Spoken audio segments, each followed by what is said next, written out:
0-0 at Vicarage Road. Is it 2 points dropped, 1 point gained with the penalty save at the end? 2 points dropped. It's got to be. We've got to be winning these games. Any other team ahead of us wins today and against Norwich at home. So United ahead of us, they lost. You got to win these games. I'm sorry. It's not an easy place to come to, but when you start so strongly, you've got to take your chances when you're on top. I mean, any big team takes those chances, but it shows what we're missing at the end of the day, doesn't it?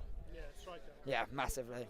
But did you feel like today, in terms of performance, there was a lot less of like balls over the top, more trying to play from midfield, more trying to pick the lock of the Watford defence and trying to dominate possession as opposed to just playing long balls over the top for like Son to run in behind? Was that a bit of a positive today? 100%. I think we saw it on Tuesday against Middlesbrough, where Lo Celso and Lamela, the one-touch football, we play with a faster pace, and that's where we play our best football. We've never been known for hoofing the ball up top and getting lucky like tap-ins and stuff like that. I mean, we need to keep playing the ball. I thought Winks was my man of the match today. I thought he controlled the midfield, looked to play the passes over the top. I think it's just composure in front of goal. Son's been lacking that fire in his belly up front. We just need to stick the ball in the back of the net. I know it's easier said than done, but there's a lack of confidence going forward at the minute. Yeah, but going back, it's our at the back. I mean, it's our first away clean sheet of the season. Did you think we looked more solid today at the back, or do you still think we looked a bit vulnerable? I thought the two centre halves looked a lot more solid. They dealt with Deeney pretty well today. I think when Jaffe got booked, it put him under a lot of pressure, especially playing in a position where he's not natural to anyway.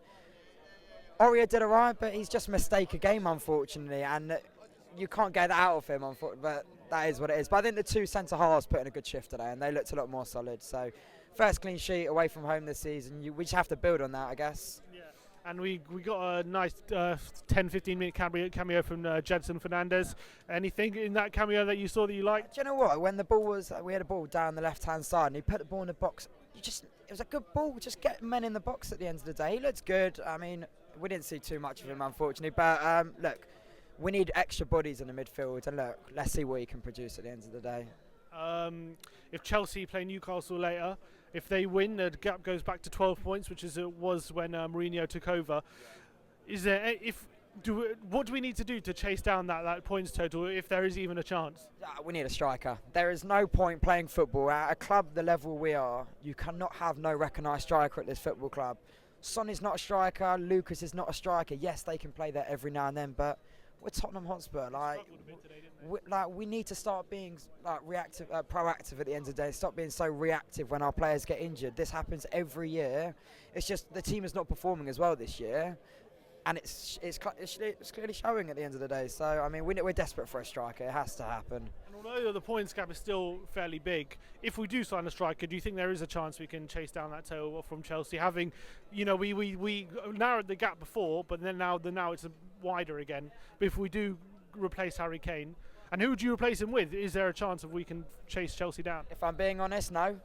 And the reason I say that is because we had Harry Kane, the best striker in England, and he didn't get fed anything. I mean, every goal he scored this season has either been a penalty or from scraps. There's been no creativity, and that's just because his head's not in it.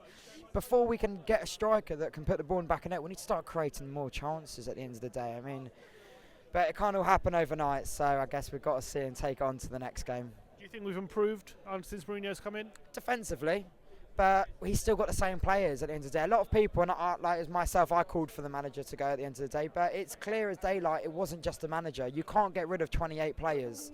It's not going to happen overnight, but slowly we will get there. But look, we've got a big game on Tuesday, and Wednesday, and then we got the big ones next Saturday. We have to win away at Southampton and keep going for the FA Cup, because that's all we've got to play for in my eyes this season.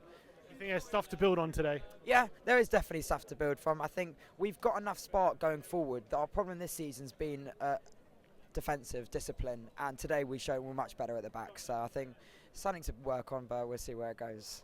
Cheers for coming on, Nathan. Cheers, mate.